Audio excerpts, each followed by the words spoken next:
नमस्कार दोस्तों, स्वागत है आपका आज के मुख्य समाचार में, जिसमें सबसे पहली और बड़ी खबर में आपको बताएंगे कि बिहार में तेजस्वी यादव का बड़ा बयान। सदन में सीएम के इशारा पर हुई विधायकों की पिटाई।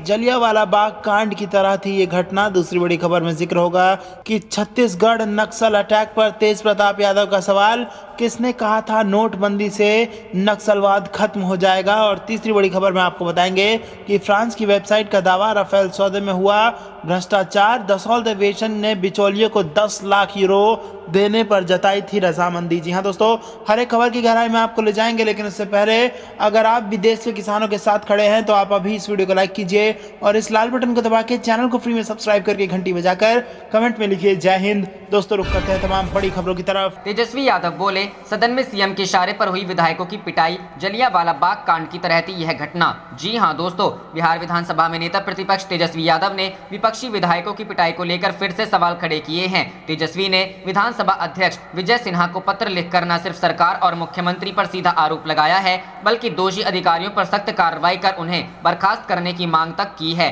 तेजस्वी यादव ने 23 मार्च 2021 की घटना को जलियांवाला बाग कांड करार दिया है। तेजस्वी का आरोप है कि जिस तरह से जलियांवाला बाग कांड में निहत्थों पर हमला किया गया था, उन्हें बर्बरता से मारा गया था, आज ठीक उसी तरह से उनके विधायकों के साथ भी मुख्यमंत्री नीतीश कुमार के इशारे पर सदन के भीतर लात घूसों और डंडों से बहुत बेरहमी से पीटा गया। तेजस्वी का सीधा आरोप है कि विपक्षी विधायकों को मुख्यमंत्री के इशारे पर ही पिटवाया गया, जो बेहद शर्मनाक है। तेजस्वी ने कहा कि लोकतंत्र के मंदिर में सदन के सदस्यों के साथ जो सलूक हुआ, उससे बिहार की छवि धूमिल हुई है। यही नहीं, तेजस्वी ने विधानसभा अध्यक्ष को पत्र लिखकर यह भी पूछा है कि आखिर किसके आदेश पर विधायकों को सदन में इस तरह से बर्बरता पूर्वक पिटवाया गया। इन विधायकों को करोड़ों जनता चुनकर सदन पहुंचाती है, ऐसे में जिस तरह से सदन के भीतर सदस्यों को लात घूसों से पीटा गया, ये उन जनता का भी अपमान है और साथ में सदन भी कलंकित हुआ है। तेजस्वी यादव ने विधानसभा अध्यक्ष से अविलंब उन दोषी अधिकारियों को बर्खास्त करने की मांग की है, जिन्होंने न सिर्फ जनता के चुने गए प्रतिनिधियों पर हमला किया है, बल्कि लोकतंत्र और संवैधानिक परंपरा को भी तार तार कर दिया। रुख करते हैं अगली खबर की तरफ। छत्तीसगढ़ नक्सल अटैक पर तेज प्रताप यादव का सवाल, किसने कहा था नोटबंदी से नक्सलवाद खत्म हो जाएगा। जी हां दोस्तों, बीते शनिवार छत्तीसगढ़ के नक्सल प्रभावित बीजापुर और सुकमा जिले की सीमा पर सुरक्षा बलों और नक्सलियों के बीच मुठभेड़ हुई थी। मुठभेड़ में सुरक्षा बलों के 22 जवान शहीद हो गए और 31 अन्य जवान घायल हुए हैं। तेज प्रताप ने ट्वीट कर सवाल उठाया कि किसने कहा था नोटबंदी से नक्सलवाद खत्म हो जाएगा। इससे पहले उन्होंने एक अन्य ट्वीट में कहा था कि छत्तीसगढ़ में हुए कायराना नक्सली हमले में शहीद जवानों को नमन। साथ ही देश के चौकीदार से अनुरोध की बंगाल, असम, तमिलनाडु और केरल में पार्टी की चौकीदारी से फुर्सत निकाल देश के आंतरिक सुरक्षा पर भी ध्यान दे। चुनाव और राजनीति अपनी जगह है, देश सर्वोपरि है, ध्यान दे। वही आज गृह मंत्री अमित शाह छत्तीसगढ़ के जगदलपुर पहुंचे और उन्होंने नक्सली हमले में शहीद हुए जवानों को श्रद्धांजलि दी। इस दौरान शाह के साथ छत्तीसगढ़ के सीएम भूपेश बघेल भी मौजूद थे। घटना पर मुख्यमंत्री भूपेश बघेल ने कहा कि जवानों का मनोबल ऊंचा है और नक्सलियों के खिलाफ कार्रवाई जारी रहेगी। बघेल ने रविवार को असम में रायपुर लौटने के बाद स्वामी विवेकानंद एयरपोर्ट पर पत्रकारों से बातचीत के दौरान कहा कि माओवादी अपनी आखिर लड़ाई लड़ रहे हैं, जल्द ही उन्हें खत्म कर दिया जाएगा। मुख्यमंत्री भूपेश बघेल पिछले कुछ दिनों से असम के दौरे पर थे। वह विधानसभा चुनाव में पार्टी के पक्ष में प्रचार कर रहे थे। बघेल ने कहा कि हमारे सुरक्षा बल बुलंद हौसलों के साथ नक्सलियों से उनकी मांद में घुसकर लड़ाई लड़ रहे हैं। बीजापुर में सुरक्षा बलों और नक्सलियों के बीच हुई इस लड़ाई में नक्सलियों को काफी नुकसान। रुख करते हैं अगली खबर की तरफ। फ्रांस की वेबसाइट का दावा, राफेल सौदे में हुआ भ्रष्टाचार। दसौल्त एविएशन ने बिचौलियों को 10 लाख यूरो देने पर जताई थी रजामंदी। जी हां दोस्तों, राफेल विमानों की खेप भारत आने लगी है, लेकिन इन विमानों के सौदे को लेकर सवाल उठने अभी बंद नहीं हुए हैं। देश में चुनावी मुद्दा बनने से लेकर विपक्ष के तमाम आरोपों से गुजरते हुए राफेल सौदे को कोर्ट से हरी झंडी मिल चुकी है। अब फ्रांस की समाचार वेबसाइट मीडिया पार्ट ने राफेल पेपर्स नाम से आर्टिकल प्रकाशित किए हैं। इस रिपोर्ट में दावा किया गया है कि सौदे में भ्रष्टाचार हुआ है। रिपोर्ट के मुताबिक राफेल लड़ाकू विमान डील में गड़बड़ी का सबसे पहले पता फ्रांस की भ्रष्टाचार निरोधक एजेंसी एएफए को 2016 में हुए इस सौदे पर दस्तखत के बाद लगा।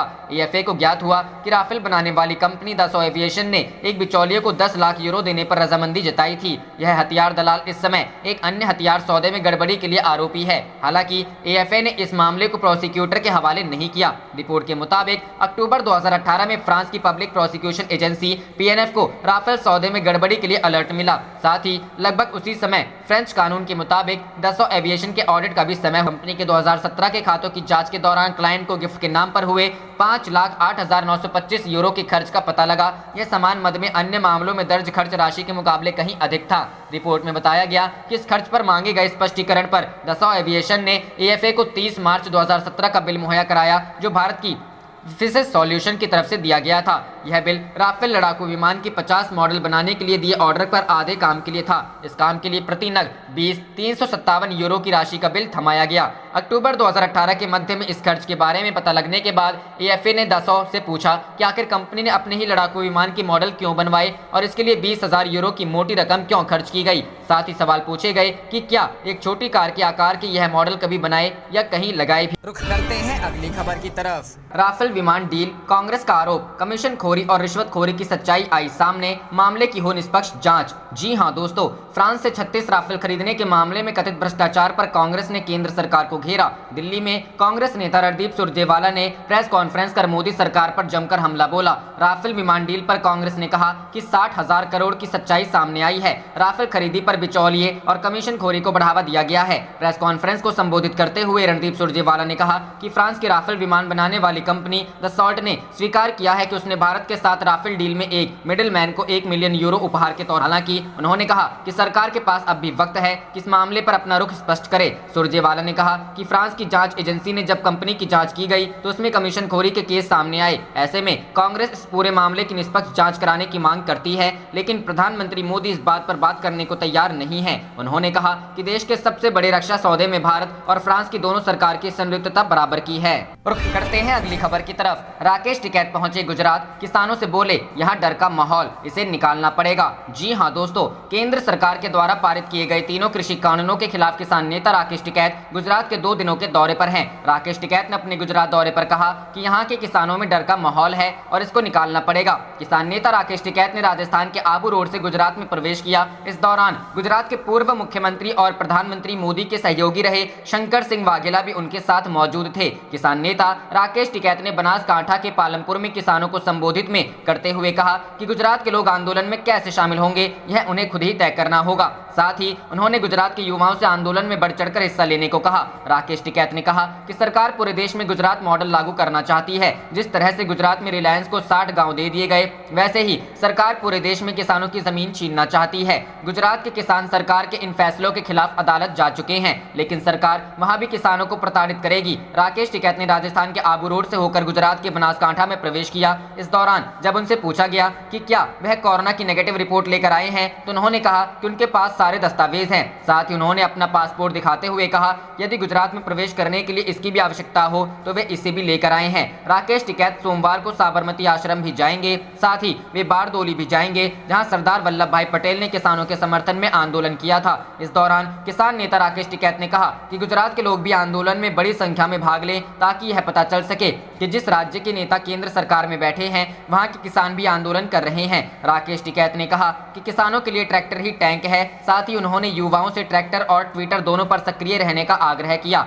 इसके अलावा राकेश टिकैत ने कहा कि मीडिया किसानों के आंदोलन को कमजोर दिखाने की कोशिश कर रहा है, लेकिन अभी भी 25,000 ट्रैक्टर दिल्ली की सीमाओं पर मौजूद हैं। बता दें कि पिछले दिनों किसान नेता युद्धवीर सिंह को अहमदाबाद में प्रेस कॉन्फ्रेंस करने की वजह से गिरफ्तार कर लिया गया था। पुलिस ने प्रेस कॉन्फ्रेंस के बीच से ही किसान नेता को गिरफ्तार किया था। युद्धवीर सिंह की गिरफ्तारी के बाद राकेश टिकैत ने गुजरात जाने का ऐलान किया था। राकेश टिकैत के गुजरात आने से पहले ही पूर्व मुख्यमंत्री शंकर सिंह वाघेला ने उन्हें अपना समर्थन दे दिया था। बताते चले कि किसान संगठनों और केंद्र सरकार के बीच 12 दौर की बातचीत होने के बाद ही कोई समाधान नहीं। रुख करते हैं अगली खबर की तरफ। बंगाल इलेक्शन 2021, सीएम ममता की चेतावनी, मर जाऊंगी लेकिन बीजेपी को 1 इंच जमीन नहीं छोड़ूंगी, एक पांव से ही बंगाल जय करूंगी। जी हां दोस्तों, टीएमसी सुप्रीमो और बंगाल की सीएम ममता बनर्जी ने बंगाल चुनाव के चौथे चरण के लिए चुनाव प्रचार करते हुए बीजेपी पर जमकर हमला बोला। हुगली जिले के बंडेल में चुनावी सभा को संबोधित करते हुए ममता बनर्जी ने कहा कि बंगाल पर गुजरात को शासन नहीं करने दूंगी, मर जाऊंगी लेकिन बीजेपी को 1 इंच जमीन नहीं छोड़ूंगी।